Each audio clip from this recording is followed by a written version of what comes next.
Welcome back, ladies and gentlemen, to the week three, of this wonderful NFL season right now. Bush League Huddle Fantasy Football Podcast. I'm Fab. I'm joined as always with Nak and Raj, and we're here to tell you that after 2 weeks in, do we really know what's going on right now? So before we jump into this week's episode, which is we're gonna obviously go over our love hates for the week for week three. We're also going to touch on to a new segment called the opening drive. But before we get into that, I want to remind all of our loyal listeners to follow us on YouTube, follow us on Spotify, on TikTok, on Instagram, on Twitter. You can reach us all at the Bush League Fantasy Football, Bush League Huddle Fantasy Football Podcast. We interact with our fans weekly, daily, even hourly at times. So please like, follow, listen, subscribe, do all that fun stuff that you kids do with your social media accounts right now. But with that out of the way, we are going to kick off with something called the opening drive, which I think is a nice little, it's a little nugget of information. So maybe some overreactions from the last week. And, after 2 weeks, honestly speaking, I know I said that right in the beginning of the podcast, but after 2 weeks, like, what do we really know? Right? In a year where Daniel Jones is leading the NFL in passing yards after 2 weeks, that I'm sure nobody had on their bingo card. What do we really know at the moment right now? So we're going to go into some 5 overreactions, and we're going to spitball a little bit here and get some hot takes, or as Mac likes to call them, is spicy takes. We're going to see how things go. So we're starting for the first one here. Ashton Jeanty, is he cooked this season? Like, we saw him week 1. Wasn't that good. Week 2, obviously he went up against a tough Chargers defense, but for all those people that invested such a high draft pick in Ashton Jeanty and who, coming into the draft, was allotted as being the next Saquon Barkley, the next generational talent, and I don't want to take anything away from the guy. It's only been 2 weeks. But if you're an Ashton Jeanty owner right now, like, how worried are you on a scale of 1 to 5? Like 4? Worried. You worried? Very worried. Yeah, I would tend to agree. I would tend to agree. If I'm an Ashton Jeanty owner right now, I'm looking at you, Marco, I'm a little bit more concerned than I normally am. You got to assume that at some point he's going to turn it around. But when the guy has 81 rushing yards in the season and 84 of those came after contact, it kind of tells you everything you need to know about the situation. It's just, yeah, it's a little bit cause for concern. I don't know if there's any trade value right now for Ashton Jeanty, seeing as the stock is so low, but it might be something to look into going forward. You drafted an RB1 and he's getting you RB2 numbers. Yeah, I'd be concerned. But I wouldn't be concerned if I had this guy on my team, Brandon Aubrey, apparently, who is, churning out kicker numbers like he's an RB2, outscoring the likes of Breece Hall, Kyron Williams, the aforementioned Ashton Jeanty, TreVeyon Henderson, Lam McConkey, Drake London, Nico Collins. And we're talking about how kickers are no longer a thing of importance on fantasy teams. Brandon Aubrey was like, hold my beer. Kicker. One kicker. Listen, exactly. Kickers are people too. Kicker. And also it's because of the balls being absolutely juiced that he's able to hit those long field goals. So we're gonna make excuses now for Brandon Aubrey? Is that what we're doing? We are. We've seen more 60-yard field goals in the last few years than we've ever seen in the first 100 years in the NFL. Well, the balls are juiced for him. The balls are juiced for all of them.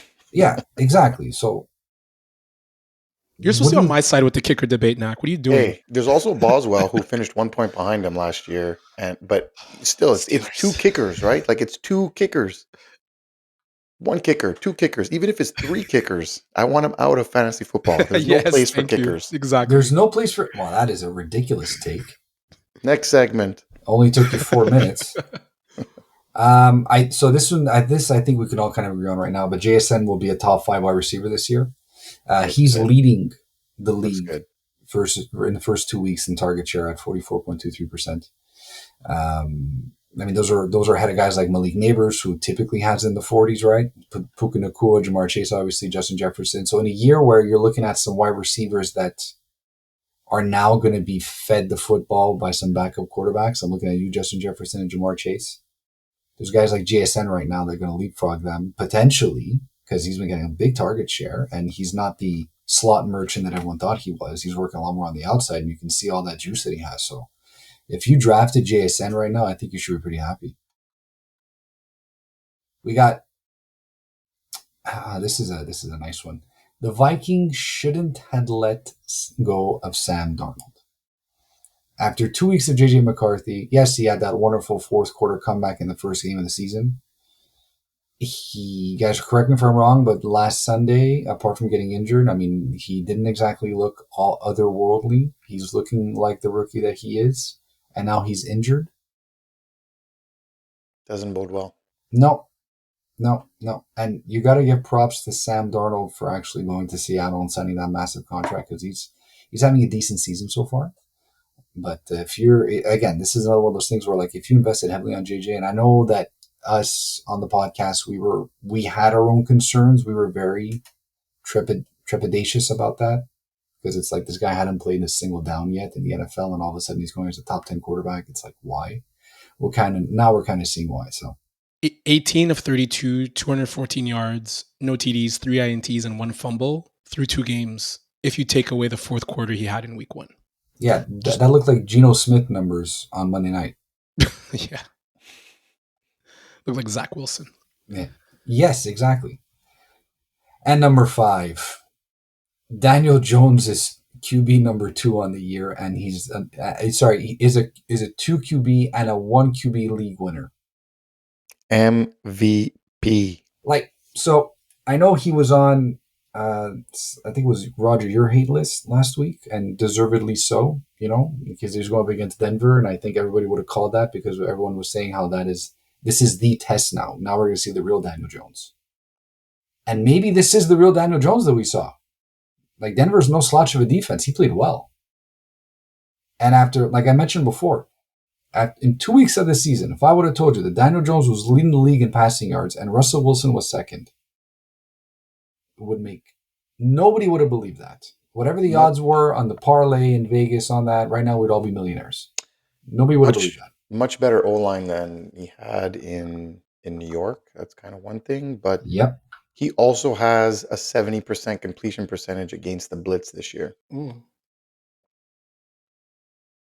And that actually, listen, my perspective, I think a lot of that has to do with Shane Steichen. Yeah. Yes. I was just going to say. 100%. Yeah. Like, I don't want to take anything away from Daniel Jones. Like, he's playing fantastically well. But the knock that I always had on him was the fact that he never played with confidence. You knocked on him? That was a knock that I always held very true. I was very steadfast with my one blemish to Daniel Jones's pristine career in New York. Is that no? I found he never played with confidence, and you can see it in his decision making.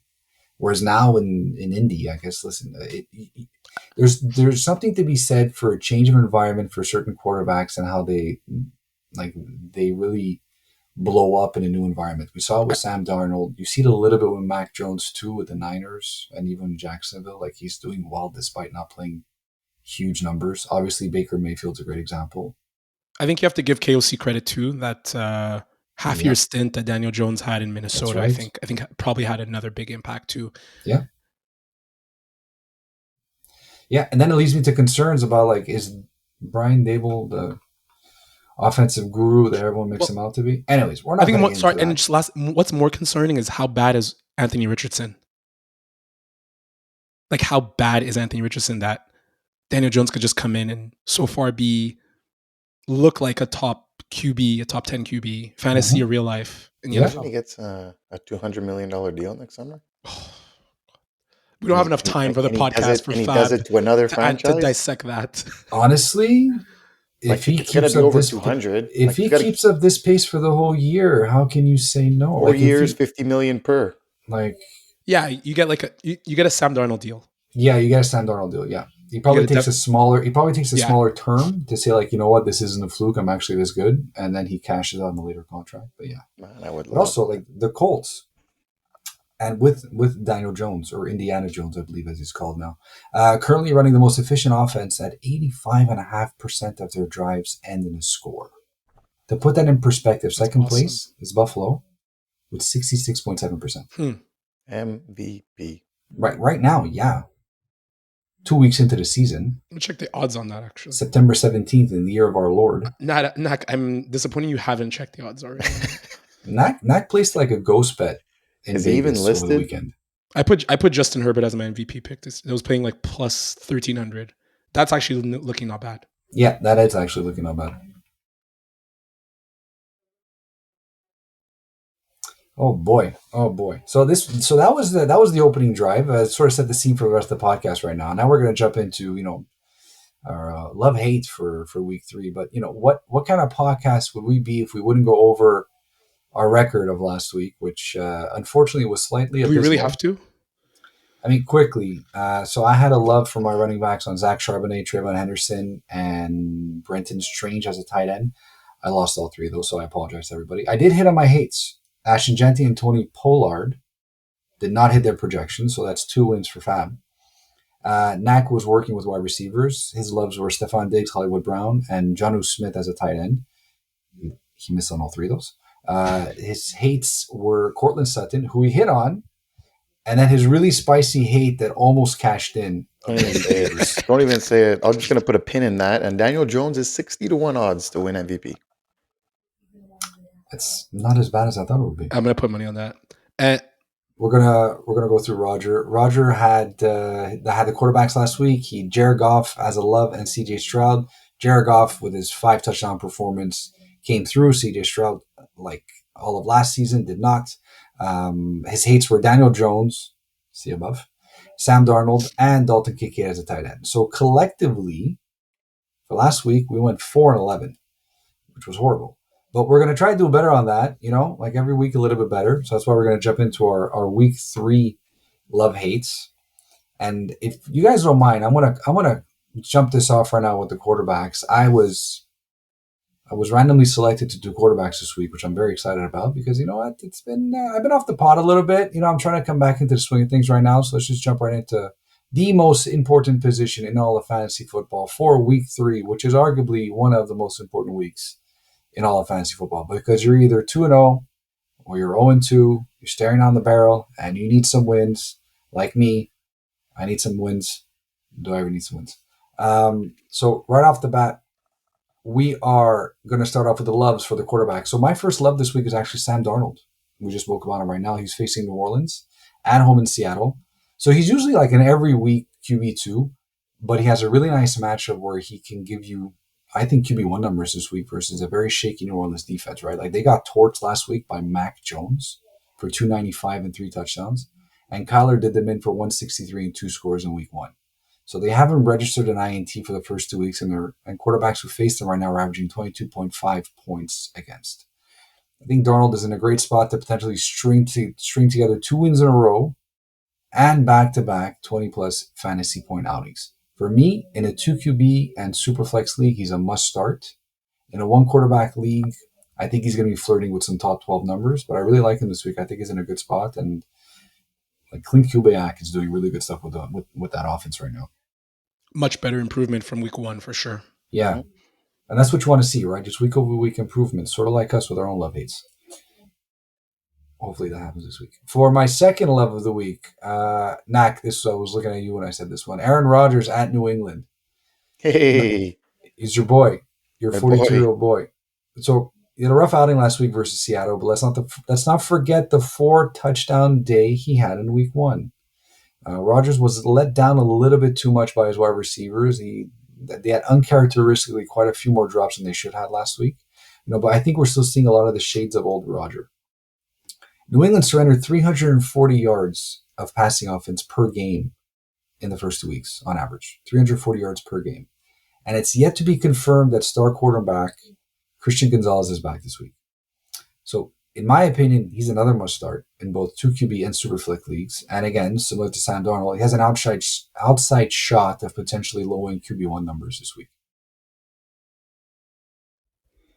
Hard to disagree with that one. Hard to disagree. Guys, disagree. This pod has to be interesting. Disagree. Nak, what's that? You said Christian Gonzalez is back this week? No? Good for Christian Gonzalez. Guys, you can see we're still on a hangover from Vegas. We spent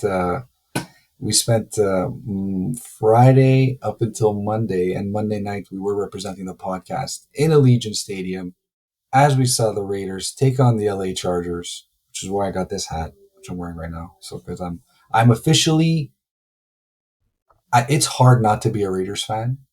I know we're going to a tangent here, but it's hard not to root for the Raiders when you go to that stadium, when you see the fans, when you see like the hype that they do. What's that? It was easy for me not to root for them. Yeah, but we're talking about normal people. Like, it's just the vibes are so high in Allegiant Stadium, and that is such a gorgeous stadium, and it's just I kept telling all of you, like, I've always liked the Raiders, and I hated when they left Oakland because they felt such a part of Oakland, but there could not have been a better city for them to go to than Las Vegas. And they travel like they've always traveled. They dress like they've always dressed. You walk around like the tailgate area, and it feels like Raider country. So it was an awesome experience. Everyone was super cool, dressed up. Like, I think Las Vegas has taken on the Raiders very, very well. I would agree with that. Los Raiders, they it was just it was nuts. It was crazy. Like, tailgating was ridiculous. Like, you saw whatever you see on TV, that's what you saw in real life, with all the guys with their shoulder pads and dressed up in skulls and everything. It was fantastic. What won't be fantastic are my hates for the week. So just moving right along with the podcast. So I got 2 quarterback hates. First one being Jake Browning, the new quarterback for the Cincinnati Bengals. Jake Browning at Minnesota. So Minnesota held Michael Penix Jr. to 135 yards last week, and Caleb's performance the week before was saved by a rushing TD. So the Minnesota defense is very tough. Like, they average about 175 yards passing against and only 1 TD in the first 2 games of the season. So they're off to a very fantastic start. Browning does know the offense well. Obviously, he's been in the system for quite a while, and he does, unfortunately, have a lot of starting reps to his name, because I think Mr. Joe Burrow is now starting to get that injury-prone designation cemented on his status. But even despite all the weapons and how well he knows the offense, I still think he's going to be struggling a little bit against the Minnesota defense. And unless you have no other option, Roger, I'm looking at you, Jake Browning, in my opinion, I think should be riding your bench. I think Burrow's season-long replacement will have to wait another week before he starts to put up some points. Are we sure that's his season-long replacement? 100%. From a fantasy perspective, I believe so. I think it's all but confirmed. No, it's not. No, they're not going to trade for Jameson Winston. Is not going there for less than a 3rd round pick. Less than a 4th round pick. Fourth. Yeah, Browning 100%. Was fantastic the 2-3 years ago. I think he was almost a top 10 QB in that stretch that he had. Pretty sure he beat the Steelers. One game. And he was really good against the Ravens. I think the game that Burrow was trying to throw, and that's when the wrist thing happened. Yeah. Thankfully, I do have better options in Bush League, Darnold and Caleb. Despite the fact that I spent $60 of fab on Browning as a Joe Burrow owner, I had to. You had to. I am sitting him this week for Darnold and Caleb. I like those calls. It's tough because you don't want to go against Jamar Chase and T. Higgins, but considering the Vikings lost quite a few players on defense, it's not a bad call, but I could see him going off as well. I guess we're going to find out this time again next week, boys and girls. But for my second hate of the week, I got Bo Nix at the LA Chargers. The Chargers, go Chargers, go. So was that really their chant? No, I think that's Arnold Schwarzenegger when he was governor. Yeah. You know, that classic scene. Go Chargers, go. Oh, yes. So Knack was saying that all weekend. It was fantastic. Yeah. So Bo Nix at LA versus the Chargers. 3 INTs and 1 lost fumble in his first 2 games. So the Chargers have been playing QBs very tough in the first 2 weeks. So you take out Mahomes' 57 yards rushing and 1 touchdown, and he would have had a day that was not too far off from what Geno Smith did last week versus them. So Chargers defense, we saw the first 2 weeks. They look legit. They look good. Bo Nix seems to be in a bit of a sophomore slump. It's only 2 games in, but so far having 3 INTs and 1 lost fumble in his first 2 games isn't exactly what you expected when you drafted him. And I think his early season struggles continue, and he finishes outside of the top 15 this week. So for me, he's a mid-tier QB2 option versus the tough LA Chargers in LA.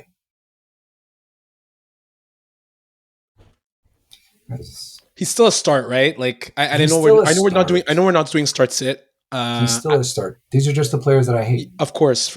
I'm not a big fan of Boznik's game, so I kind of saw this coming, and let's see if he gets a get right game this weekend. And But I've been hearing that they very tough want him to opponent. run less too.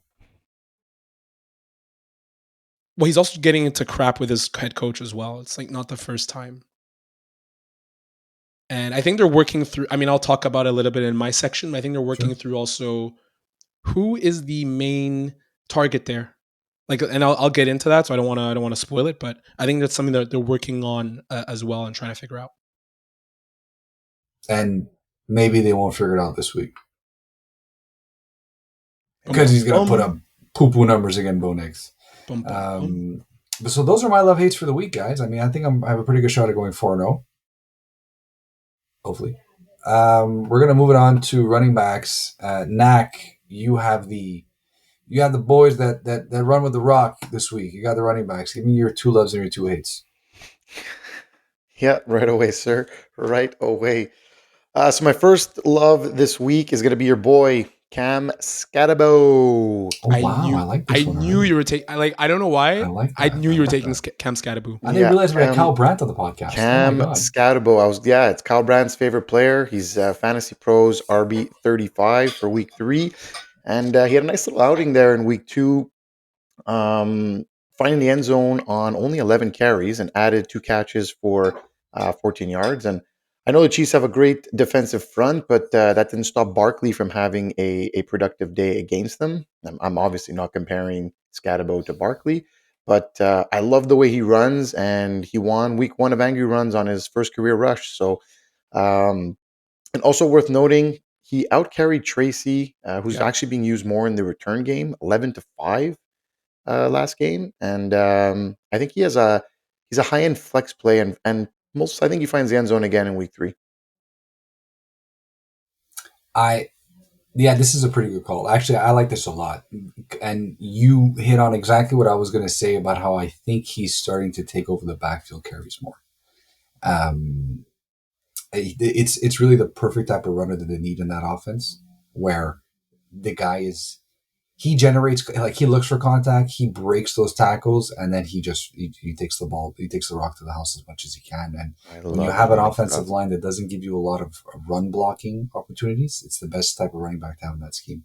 So yeah, I like this call a lot, actually. As for an upside play on a flex, great. He's going to have a very short career.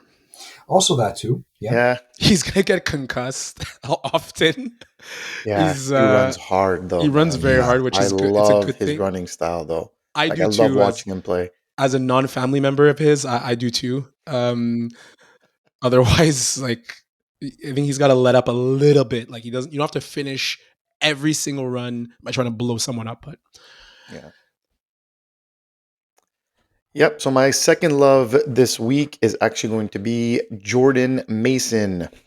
Fantasy Pros RB 16 versus the Bengals. Yeah. He's not had the greatest start of to the season fantasy wise, but I feel like it's going to change heading into week 3. So not only did McCarthy get injured, and he's going to be gone for a couple weeks, but Aaron Jones also headed to IR, so he's going to be missing the next 4 weeks. And Mason becomes the unquestioned top back in his absence. And with Carson Wentz under center, didn't ever think I'd hear his name again. But the Vikings figured to run the ball a lot. And what a game to get it going versus a Swiss cheese defense that are the Cincinnati Bengals. They've given up the second most points to running backs through 2 games and allowed Etienne and Tutin to reach double digits last week. So I feel like Mason is a locked and loaded high-end RB2 with definite RB1 potential this weekend. I mean, are we really surprised that Aaron Jones went on IR? No. I was just going to say. I feel like this was... It took 2 weeks. I feel bad for Aaron Jones because he was really good last year. He played very well. And we kind of all knew that it was going to happen at some point this season. I don't think any of us wanted it to happen after 2 weeks, but if you have Jordan Mason, man, you're looking at an RB1 for the next 4 or 5 weeks. Essentially longer. They got a guy to spell him, and he somehow still got injured this early. I didn't see the play, so I don't know if how painful it was. But man, I wish I picked up Jordan Mason as a handcuff early, and I think we talked about it in our off-season shows where it was kind of a backfield to like avoid in some sense, where you like both running backs, but you figure that both will be fitting into the equation. But I just didn't see this coming, that Jordan Mason would be the lead guy this quickly. I think it was a value play more than anything else, right? Like when draft time came around, like nobody was looking at Aaron Jones, and he was being drafted as like RB19 or RB20 or whatever. And then, 2 rounds later, you can get the guy who's going to be starting anyways at some point in Jordan Mason. I think that was a play for a lot of people, and it obviously worked out pretty. Like you're cashing in on this ticket 2 weeks in. It's fantastic. Totally. So those were my loves, and for my hates this week, I guess we're piling on the Broncos. I've got RJ Harvey, Fantasy Pros running back 41 against the Chargers.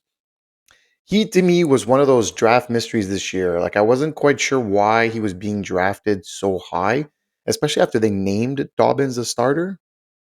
League winner Dobbins the starter. And he's actually been out-touched by Dobbins 33-13 to open the season. And hopefully, those of you who drafted him high and planned for a backup plan here, a fallout plan, because things don't get any easier in week 3 versus a stingy Chargers D, giving up the third fewest rushing yards through 2 weeks. So going to be hard to turn his limited touches into big production this week. Nak, basically everything you said about Harvey to start, you should basically apply to every rookie running back so far this year. It's been an absolute disaster. Well, especially the ones named Jeanty, because Jeanty obviously went first or second round. Harvey was going like round 4, round 5, which was so was crazy. Hampton. So was Hampton. Yeah. Hampton was going super early too. Henderson was a ton. This, I don't know, this offseason, my takeaway already early on this year is next offseason, I'm listening to very little of what beat reporters are saying. And I'm only going to tune in once the official depth charts are live. Because there was so much smoke and so much talk about all these players. Braylon Allen, TreVeyon Henderson, even Zach Charbonnet, who he's splitting, but Kenneth Walker's look better. And I got on some of these. Way too much noise this offseason. That depth chart comment is very true, because everyone thought that they knew more than what the depth chart was showing about how all these guys 4th string. He's not really 4th string. Don't worry. He's been getting second team reps and all that stuff. No, these guys are 4th string. They're 3rd string. They're not getting those reps. Like it actually means something. And everyone was poo-pooing it over the entire offseason about how like don't take it for what it is. It's fine. It's for now. It's just for now. Like you have 2 co-starters at cornerback or whatever. It doesn't mean anything. It means something. I got with Caleb Johnson. Yeah. We all got. And speaking of getting got, with my second hate, well, it's going to be a guy we just named, but second hate of the week is going to be TreVeyon Henderson, running back 33 versus the Steelers at home. So, like I said, similar to Harvey, the lack of touches haven't been really well received from fantasy managers. Like rookies are stumbling out of the gate. We just mentioned it, and another reason to kind of beware of the high praise rookies in mini camp and in preseason. Like this Henderson was like the epitome of that. He had such a great preseason. He had that return touchdown as well in the preseason. So everyone kind of freaked out, but they're getting eased into action. And even though I think he has a pretty decent matchup in week 3 against a Steelers team giving up 7 most yards through the ground after a couple weeks, Ramondre Stevenson has been the preferred back and looked better while doing so. And Henderson's managed a total of 16 touches through 2 games. So I don't know. He's another one must bench again in week 3. Like these rookies, really hard to trust even as a flex. Their snap counts are still super low. They're still like in the 30 percentages and 20 percentages. You're not going to be able to do anything with that. Like it's you're going to have to, as Roger always says, like, miss me on the first game where they blow up. Like, that's how it's going to have to be with the rookies, to be honest with you, until you see it. We might have saw it with Cam Scadabo last week, because I know his share percentage went from 12 to 53, and the opposite obviously happened to Tyrone Tracy. But it could also be game script. We don't know, but still, like, if you're getting the ball, you're getting chances. Yeah. But if you're not getting the ball, like, but also Tracy's basically a rookie and extremely fumble prone. Yes. Yeah. So I said it at the beginning that was going to happen. Everyone laughed at me. There's not much competition for him right now. No, there isn't. No, there isn't. Anyways, we don't have to talk too much about the Giants. We've already mentioned them way too many times. But so, thank you, Nak, for your awe-inspiring love and hates for running backs this week. I do wish you the best in week 3 from a love-hate perspective. The best, brother. From a love-hate perspective only. Speaking of the best, brother, show me your wide receivers, brother. Yeah, big rookie theme today. So wide receivers I love. The first one is Elic Ayomanor versus the Colts. He's ranked WR 55 in Fantasy Pros. So the rookie from Stanford had a 25% target share and a 38% first read share in week 1. In week 2, he had 6 targets, tied for the team lead with Calvin Ridley, 4 catches, 56 yards, and a touchdown versus the stellar Rams D. 6'2", 206 pounds, so he has really good size to be a jump ball threat, as evidenced by that TD pass from Ward. And so far, the Colts are middle of the pack versus wide receivers this year. But I think we've talked about it. The Titans will be playing from behind all year, and we've seen Cam Ward throw the deep ball all over the yard. So I like him versus the Colts in this week's matchup. And just through 2 weeks, he's actually outperforming Calvin Ridley in fantasy points. Very close in target share, 23 for Ridley and 21% for Ayomanor. And yards per route run, he's besting him 144 to 133. That's another one who I got on is Calvin Ridley. Yeah, that's 2 weeks in. yeah, for sure. Yeah. That one's 2 weeks in, but I think that the telling signs in terms of target share, routes, I think more so I wasn't expecting him to usurp Tyler Lockett maybe so quickly. Right. Yeah.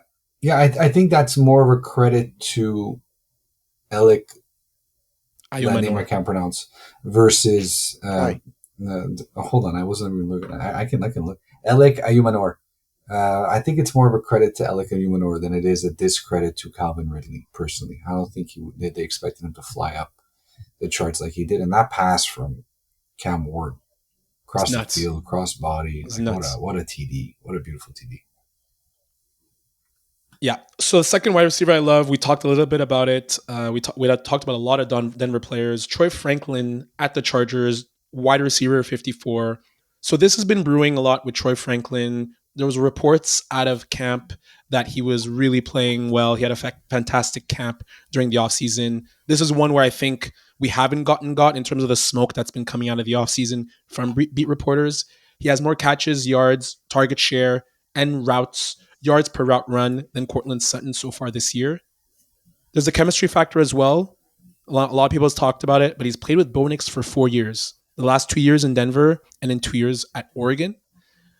Yes, the Chargers have been really good on defense this year. We saw it live at Allegiant Stadium on Monday night.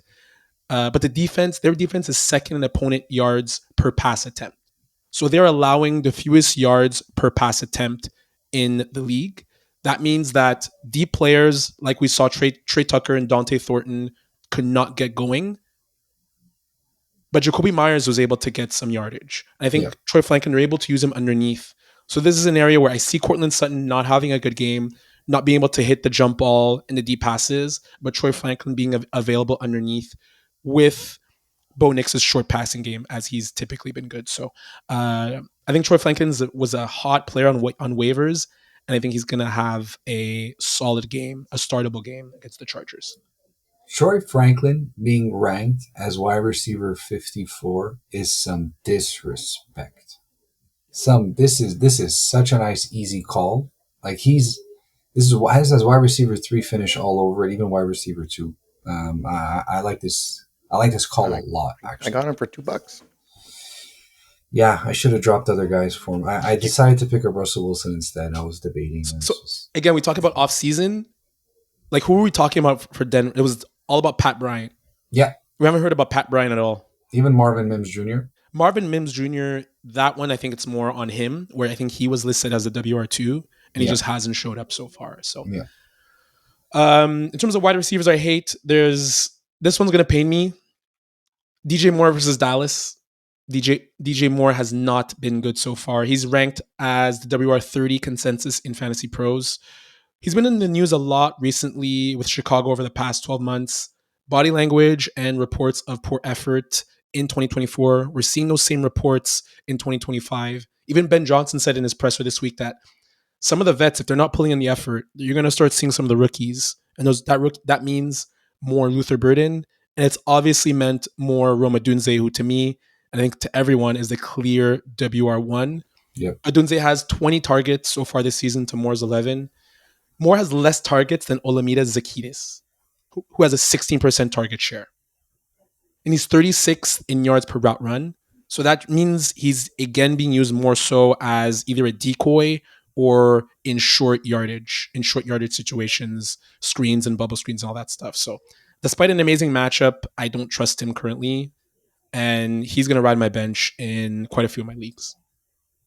Yeah, I agree with that. I have him in one of my leagues, and I think I started him in week 1. And I saw the dud. I'm like, okay, no, I can't trust him anymore. And yeah, I think it just continues. He's even going to be a waiver drop consideration. Like, there's some rumors about him. I would hold on to him because I saw some rumors about him getting traded. Right, they have Luther Burden. They picked him up pretty early. I think second round. So it would make sense for them to trade him. Yeah, totally. Is that contract I feel like really he's tradable, not Ben Johnson's dead cap style? They re-signed last year, 28 million AAV, I believe. I think it was for 4 years. So that's a good point, Nak. Yeah, it's going to be a tough contract to negotiate. I feel like you're looking at it, Nak. So I'll while you look at it, I will continue with my last hate. Travis Hunter versus Houston. He is ranked as the WR39 consensus. Through 2 games, the Hunter wide receiver experience has had mixed reviews. If you drafted him in the 5th or 6th round, which has been his ADP, I think you'd be relatively disappointed right now. He's played 64 and 59 snaps respectively in weeks 1 and 2, 6 yards per reception on average. So he's second in target percentage behind Brian Thomas Jr., but he's been deployed like Kendrick Bourne. It's all short stuff. They're not utilizing his speed and athletic ability and talent that we saw in Colorado. And his involvement is either game flow or matchup dependent, or even dependent on how many defensive snaps will play. So he's facing the Texans and Derek Stingley Jr. this week, who held Mike Evans and Emeka Egbuka to under 60 and 30 yards respectively. And again, depending on what Liam Cohen says during press conferences, if they want to play him on more defense, well, that means he's going to play less offense. And that's something you don't want to deal with, even as a flex play. They need to pick a position for him, figure out if he's a wide receiver cornerback, and just stick to it because they're not doing him any service right now. I know. I feel like it's all noise. Like they want to be like, they want the headline of, oh, he's playing both. He's playing defense. He's playing. But they're trying to justify the trade. Like, dude, I know you're trying to be the guy and like that dude, but you too pick a position. Tell them, listen, let me just play offense, man. Yeah, like, put me on offense and let's just roll with the offense. I really think they're trying to justify the trade. It's like, hey, we paid all this capital. This capital was for 2 players in one. It's not going to work. Like, no. You try to be 2 things, you end up being nothing. Yep. You become the jack of all trades and the master of none. And it's the jag of all trades. Oh, the jag of all trades. I think we just got our line of the season. Look at Roger. I stole it. I stole it from another podcast. I'm not gonna lie. By the way, if I believe if DJ Moore is traded, he leaves behind 60 million dead cap. Ooh. I don't know if that's lowered per game that he plays this season. Next year, that drops to 35 million dead cap. Still I mean, and considering they have a lot of rookies on their rookie contract. Like you have Rome, 60 is a lot for a wide receiver. Yeah. No, I'm not saying it's nothing, but it's digestible. He's a UFA in 2030. Yeesh. Oh, that did not age well. What can you get for DJ Moore? Like a 4th round pick? What can you get for him? Yeah. Oh, maybe second, a 5th. third. No. For DJ Moore? What have other wide receivers gotten? What have other some other WR2s? I think a second is a lot. I think a third is Third. very Okay, high. Third. Third is possible, but if with that contract that you're taking on, there would be a fourth, I feel. Yeah. It's not like Jameis Winston that would go for like a second round. Well, look, actually comparable would be DK Metcalf that went for a second. That was also off season. I think DK's had better stats though. DK's not. Well, he's a better player, I feel, but no, that'll disagree. I'm not saying by miles, but I think maybe DJ Moore could is fetch a a better third. wide receiver. Yeah. I think DK Metcalf an athlete. is a better athlete. He's just a DK Metcalf. I mean, we're also splitting hairs. We were sitting in the cabana in Vegas, and you were just like every drop, you're just like Patrick Ricard, like just face palm, like what's his name? The Star Trek guy? Sorry, Patrick Stewart. Patrick Stewart. Patrick Ricard. It's Jean-Luc Picard. Jean-Luc Picard. Yeah, you messed that up royally. You were meshing them together. Wasn't that either bad? way? You've done worse. Every time DK Metcalf dropped a pass, which was like 5 of them, just Knack was like, well, and there's another one, DK Metcalf. And then he goes and makes that crazy catch in the end zone where he jumps over the guy. Man. Aaron Rodgers is going to love and hate him all year. Yeah. So those are your love hates, right? You're done? You got any more? No, it's 4 or 5. Fantastic. Moving later on, ladies and gentlemen. So the wide receivers are now in the bag. Roger, best of luck for week 3. Let's all go collective 12-0. 4, 8, 12. Yeah, 12-0. Let's do it all collective 12-0. That'd be great. But we still got some little bit of tight ends to go over, huh? Hey, Raj, you want to keep this ball rolling? You want to continue with your tight ends? Do you have a love or a hate this week? I do. I have the Panthers' TreVeyon Sanders versus the Atlanta Falcons. He is the tight end 19 consensus. So he was tied for the team lead in targets week 2 versus the Cardinals with 9. He had 7 catches and 54 yards. While he's still sharing snaps with Tommy Tremble, he played 66% of the snap share in week 2. And I think he's a player we've been hearing about the last 2 years out of Texas, a little bit last year in his rookie year, and then more so as a potential sleeper tight end pick. I think he could be a second or third option, either with or behind Hunter Renfrow, as they're still figuring out what they're going to do with Xavier Legette. And Jalen Coker is still injured. And obviously T-Mac is there, so I think this could be an interesting week for him. And if he has a big game, you could start seeing him creep up in the ranks more and more. You can say his full name. It's TreVeyon McMillan. I thought you were going to tell me Jatavian Sanders. It was like a longer name than that. TreVeyon McMillan. TreVeyon. He finished as tight end 6 last week. Sanders? Yeah. Like it shows you how it was a bad week for tight ends. Tight ends are rough, man. Bad week for tight ends, but still 7 receptions, 54 yards. How did Ferguson? Ferguson has been quietly having a very good year too for the Cowboys. Yes. I just picked him up off waivers. Yeah. Yes, he has. Yep. Last week too, he had a great week. Yep. 5 receptions, 9 receptions. Very good. Nak, do you have a love or a hate this week for tight ends? I've got a love as well, actually. I've got Harold Fannin Jr. for the Cleveland Browns. He's had a very good start to his career. 14 targets, 12 receptions, 111 yards in his first 2 NFL games, and that's with Njoku playing and like on the roster and playing, which was kind of shocking to me. And he was actually 0.2 points shy of back-to-back double-digit weeks. So it seems like he's already carving out like a major role in that offense. And when you look back, he had 117 catches and over 1,500 yards and 10 touchdowns last season for Bowling Green. So I know it's not the school that jumps off the page, but that's still pretty impressive for a tight end. He was also used as a running back as well. And the Browns seems to have gotten some like an absolute steal in this guy. And I think the party continues in week 3 with versus a Packers team who's given up the 5th most points to tight ends to start the year. So I like it. I think you keep the party rolling with Fannin, the junior. Yeah, I think they've been using a lot more 2 tight end sets. I think David Njoku is more of a blocking tight end now. That's how I'm seeing it. Fannin's consensus tight end 13 on the week. Yep. Very nice. I also have a love for tight ends. I guess we're all liking tight ends this week. Pause. So we have, I have Zach Ertz versus the Las Vegas Raiders. The Raiders have actually given up the least amount of points to tight ends in this very young season. but that was to Hunter Henry and Will Dissly. So Your favorite. my favorite Will Dissly, my favorite, who catches all the passes when I start him, my favorite. So basically, That take was that the off the grain of funnest game salt. ever, by the way. No, I'm it's the sorry. worst. It was just I started really 2 fun. Chargers. They both got me donuts. It was a very fun game. So take that as a grain of salt, just like my team. So Ertz is actually continuing his resurgence, his renaissance, if you will, this year with back-to-back double-digit fantasy point games and touchdowns. He's scored a touchdown in 2 straight games right now. So I don't really see it stopping at all this week. He's a must-start. I think he's ranked as tight end 8 on this week as per Fantasy Pros.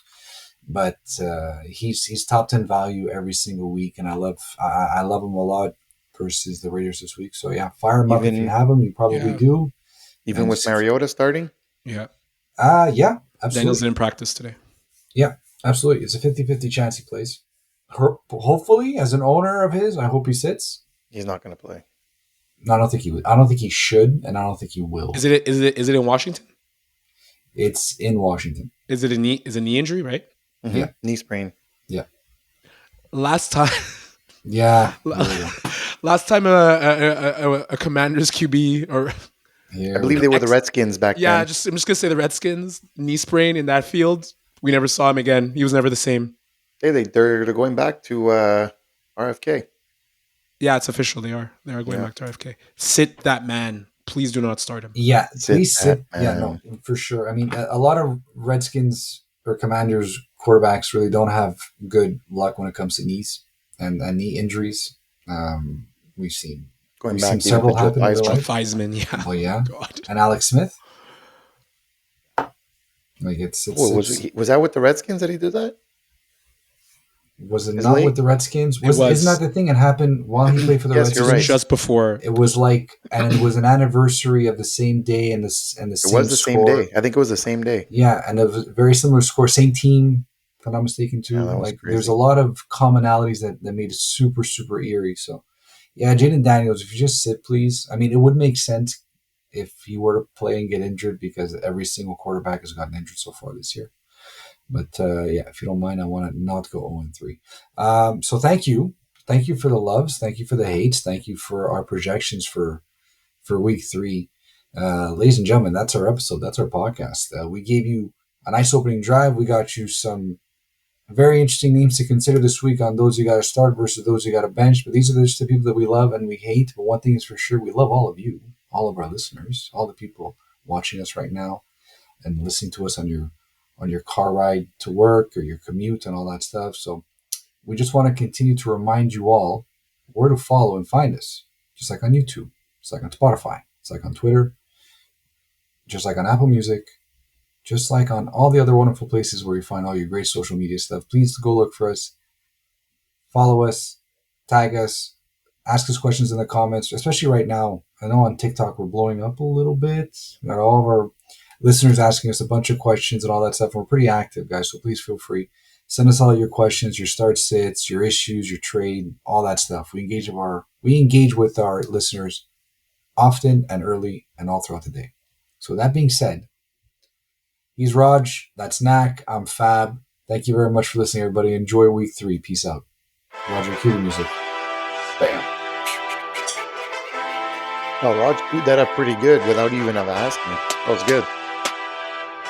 I saw Roger on the button. He was waiting to go. Well done. I need some candle milk Arthur tea Smith? or something for this voice. Not like Arthur Smith. Is this going to be the cues of music from now on? This is going to be the cue of the music? It sure will. Oh my God. Podcast Vegas. after We're dark. gonna get banned from Vegas. YouTube for this. Podcasting after dark, ladies and gentlemen. Vegas. I got to go have supper. Good night. Good night, everyone. Peace out. Goodbye.